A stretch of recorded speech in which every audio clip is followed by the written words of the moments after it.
So, usaping biyahe serye po tayo. Since po si RR is nasa spectrum, may autism po siya. Madami po siyang sensory issues.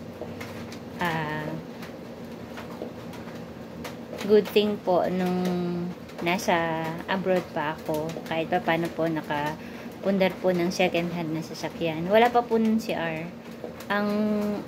Ang goal ko nun is makakuha kahit second hand na sasakyan para sa biyahe po namin. Every time uuwi kami ng Bicol para mas komportable, mas mabilis.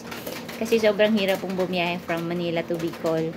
Dati po 10 to 12 hours ang biyahe via public transport ng bus. Sa plane naman sobrang mahal ng bayad. Never naman na nagka-discount or nagka-sale yung plane ticket papuntang Bicol. Sayang 45 minutes lang sana yung biyahe. So yun, so naisip ko na blessing talaga yung sasakyan kasi nung dumating si R, hindi kami masyadong nahirapan sa mga biyahe-biyahe namin, sa mga sa turok niya. So hanggang ngayon sa mga therapist niya nagagamit yung sasakyan. So si R, yun nga, mahilig siyang bumiyahe, nasanay siya na may sasakyan. So pero naka-experience na siya na mag-tricycle tsaka mag-jeep.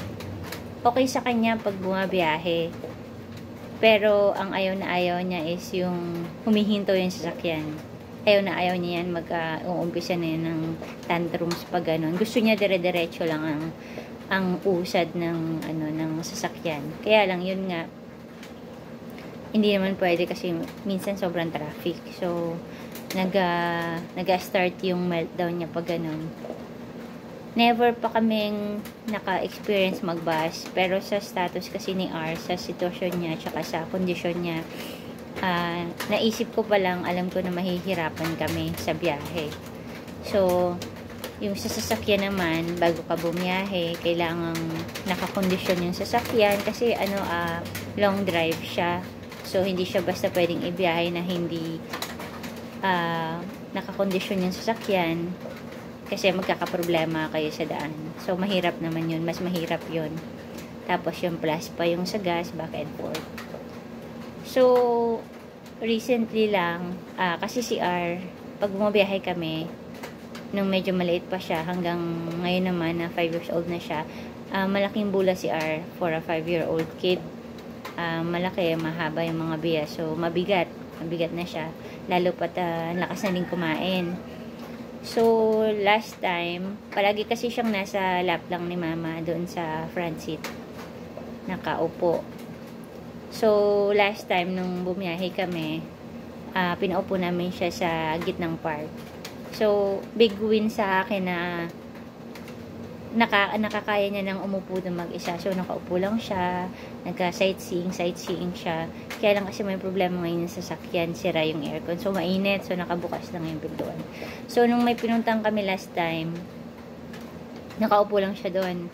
So siguro mga 1 oras din siyang gano'n. So relax lang siya, upo siya. Pero pag yun nga, sumapit kami dun sa area na matraffic, doon na siya nag-start mag-meltdown, mag-tantrums. So, pag ganun po, pinapagbigyan namin siya mag-screen time para maiwasan lang yung sobrang pag-tantrums niya. Kasi, mas magbe-breakdown siya pag ganun na, syempre, mainit bukod sa mainit, tsaka ayaw niya na nakastop yung sasakyan. So, yun yung aming biyahe experience kay R. So, big win na sa akin na parang independent na siya, na pwede na siyang iwanan sa gitna. Kasi nga, sobrang bigat niya na din para kalungin ni mama. So, malaking accomplishment sa akin kasi at least doon siya. Tapos, pag inaantok na siya, pinapahiga ko lang din siya dun sa gitna. So, pag bibiyahe kami, dapat talagang bakante yung gitna na yun, o kaya may isa pang slot para sa isang bata kasi malaki na si R. So, sinasanay namin siya na doon na siya sa middle seat para maging independent siya sa mga biyahe-biyahe niya.